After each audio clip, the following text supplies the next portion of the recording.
Well, good morning, everybody. I hope that this video finds you well as you're going about your day. This is day one, where we're beginning to look at who God is and try and understand who He is definitionally and try to get at His nature and His being and what it means for God to be God.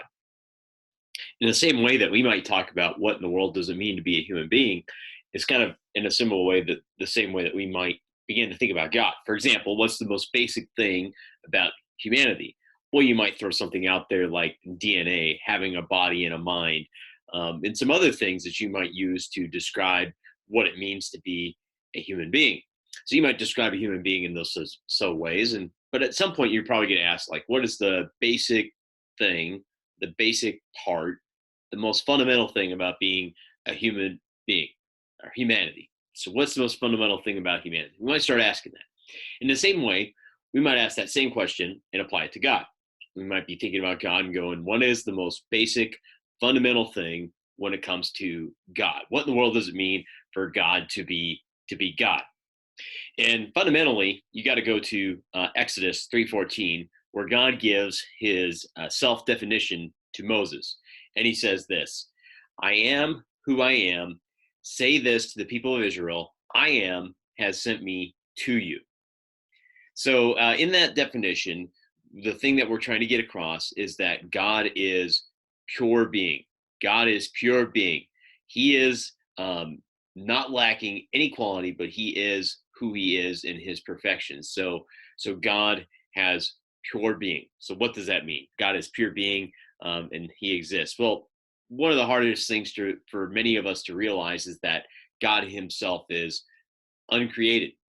God is always existed, will always exist, and exists presently. Playing on that same phrase in Exodus 3:14, different translations will say things like "I am that I am" or "I will be what I will be." But regardless of the translation that you're going to use in Exodus 3:14, the point is God exists and He has perfect and pure being.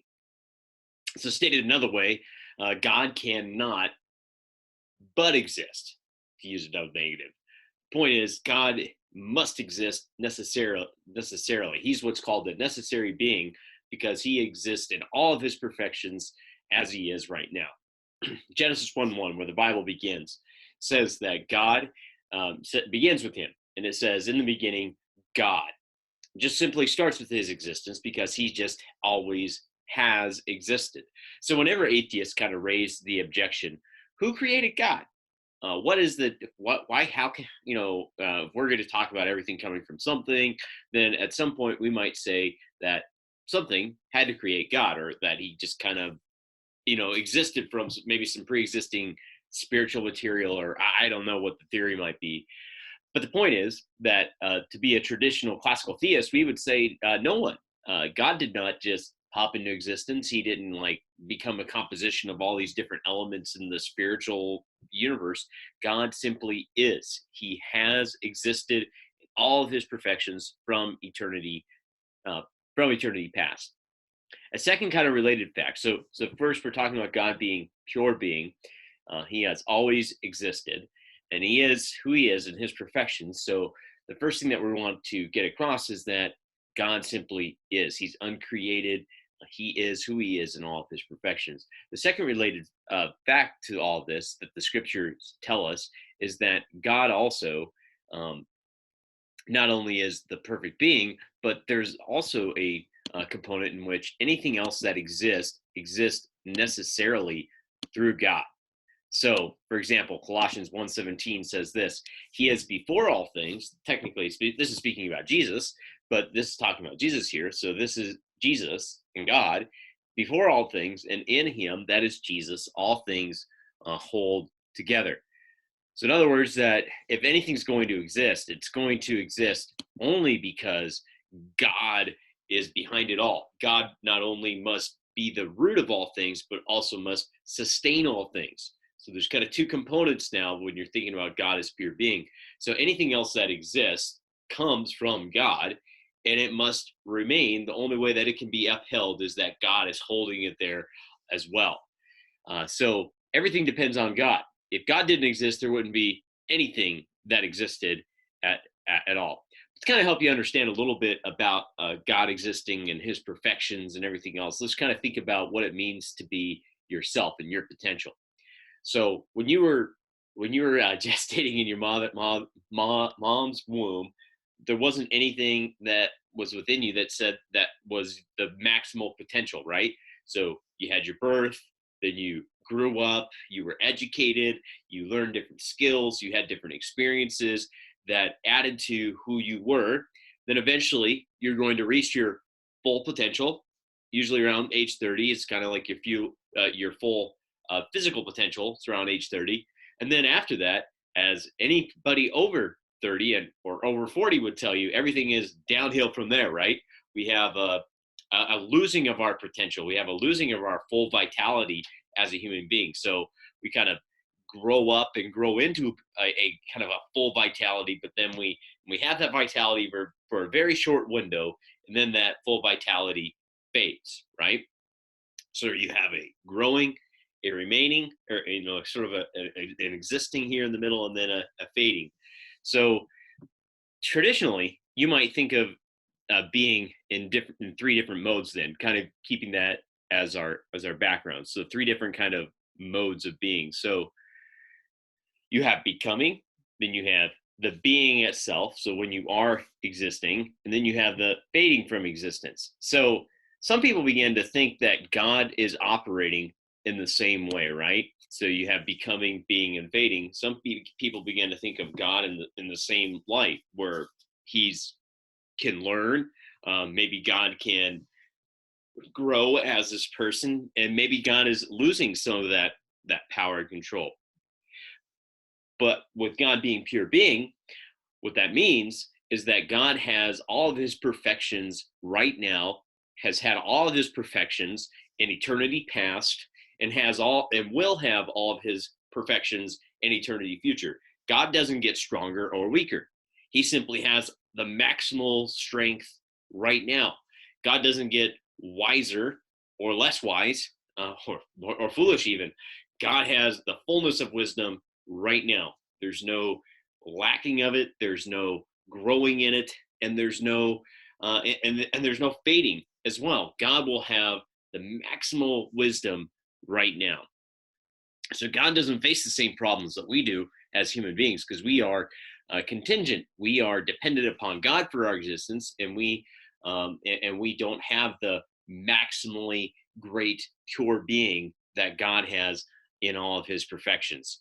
So three summary truths just to kind of bring this all together. So if you're kind of maybe a little bit lost and wondering what in the world does this mean, well, there's kind of three truths that come from God being pure being. So number one, God exists in perfection. I think it's important to remember that God just doesn't come into existence and fade from existence and everything else.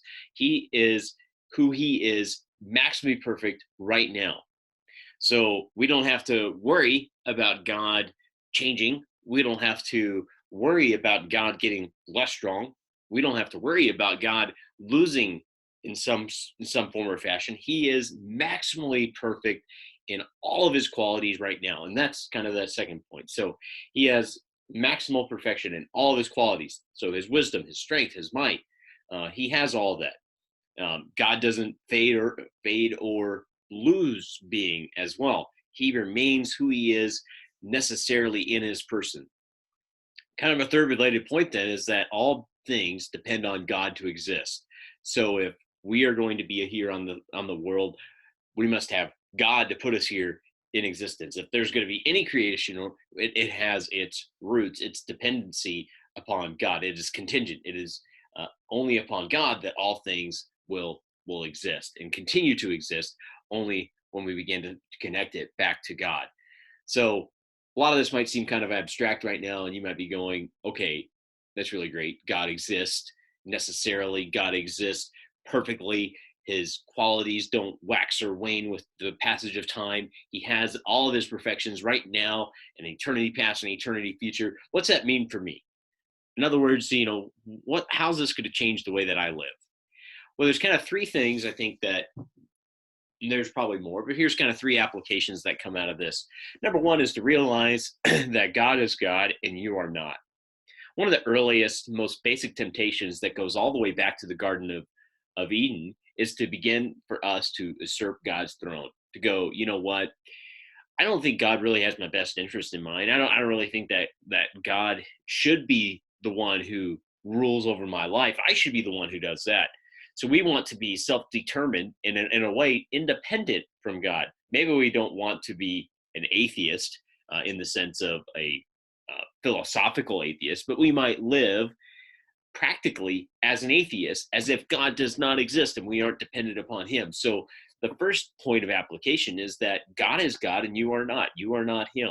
You are not to attempt to usurp his throne in your life or anybody else's life. God is God and you are not.